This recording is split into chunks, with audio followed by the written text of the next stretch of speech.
Rodri, ¿qué hacemos? ¿Esperamos un poquito o largamos?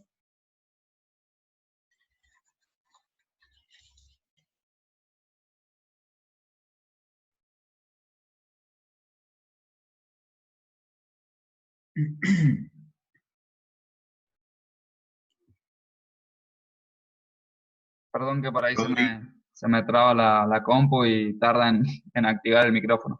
Eh, y son ya 20 alumnos y creo que la lista no son más de 27, así que como quieras, si querés ¿no ir somos, largando, no son 38 alumnos en total?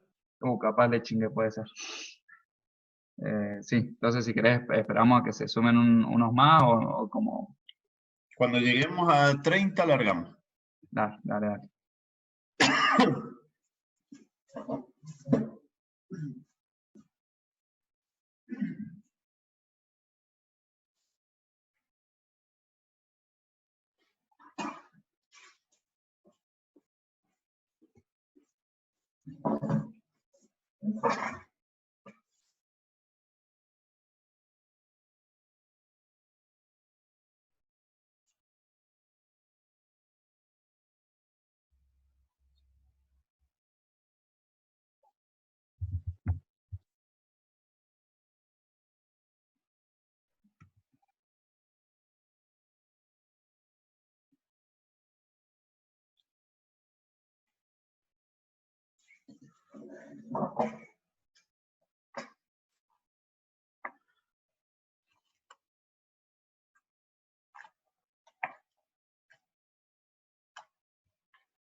Bien.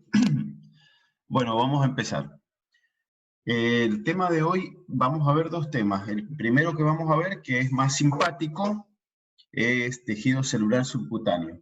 Y después vamos a ver inflamación, que es un poquitito más pesado, por eso en realidad he decidido ponerlos en ese orden.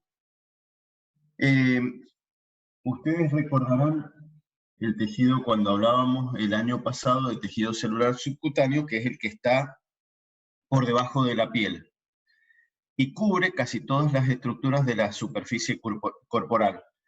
Hay en zonas en donde, se acuerdan, era más laxo y en otras zonas en donde era más denso, donde era más laxo, por ejemplo, en los párpados, por eso cualquier golpe, por ejemplo, de puño, por debajo de, ahí en la zona de los párpados puede producir un corte. En cambio, en algunas zonas era más denso, sobre todo, por ejemplo, en la cara palmar o plantar de los metacarpianos o de los metatarsianos, es decir, en los pies. La forma que tienen, por ejemplo, las mujeres, las curvas generalmente que tienen, en general dependen de este tejido celular subcutáneo, mientras que en el caso de los hombres depende más del tejido muscular. Con respecto a la semiografía del tejido celular subcutáneo, ¿sí? Lo tenemos que ver, tenemos que realizar una perfecta anamnesis, una inspección, una palpación, pero aparte a esto se suma que hay que pesar y medir a las personas. Y entre eso, probablemente cuando vean deportismo, vean que también podemos hacer, tomar los pliegues del cuerpo, y en general el que más nos sirve para el tejido celular subcutáneo es el pliegue tricipital. Entonces allí vamos a poder medir realmente la cantidad de tejido celular subcutáneo que tiene la persona. Con respecto a la semiografía, tenemos que describir la cantidad de tejido celular subcutáneo que tiene, la distribución, las infiltraciones y la sensibilidad. Y en base a eso vamos a ir viendo por qué este tejido celular subcutáneo tiene infiltraciones que son las que ustedes están viendo en la pantalla y que las vamos a ir describiendo una por una. Pero vamos a empezar antes de hablar de las infiltraciones o patologías del tejido celular subcutáneo, vamos a hablar de la cantidad. La cantidad de tejido celular subcutáneo está aumentada en el sobrepeso, es decir, cuando el peso está por encima de lo normal, que es distinto de la obesidad. Cuando hablamos de obesidad es cuando hablamos de que ha superado los patrones esperables para esa persona la cantidad de tejido celular subcutáneo. O este aumento de tejido celular subcutáneo puede estar localizado, por ejemplo, en unos tumorcitos que se llaman lipomas, que son tumores. Tumoración es una sobrelevación, ¿sí? Pero en este caso sería una tumoración que es de grasa. Entonces, en estos lugares hablamos de lipomas. O está disminuida esta cantidad de tejido celular subcutáneo en la delgadez o en las atrofias. Por ejemplo, en personas que tienen algún tipo de parálisis, ustedes van a ver que justamente como la piel ha perdido el trofismo, pero también el tejido celular subcutáneo está disminuido.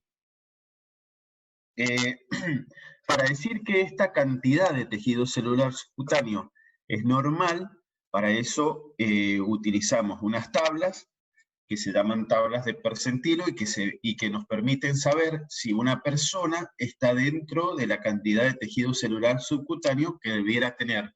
Estas tablas generalmente se utilizan en niños, se llaman tablas de percentilar, y ustedes van a tener una tabla en donde va a haber la talla, por ejemplo, versus la edad, y en otra que van a tener ustedes los kilos, es decir, el peso versus la edad.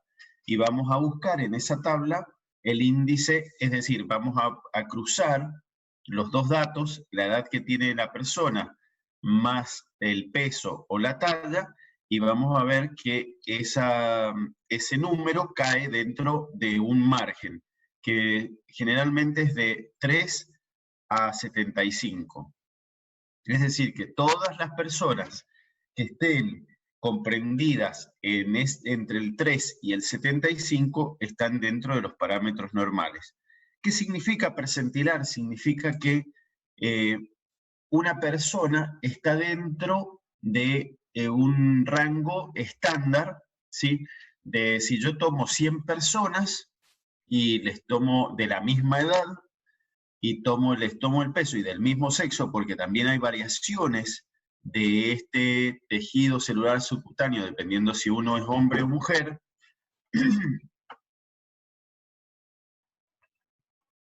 Rodrigo, ¿estás todavía? ¿O te habías...?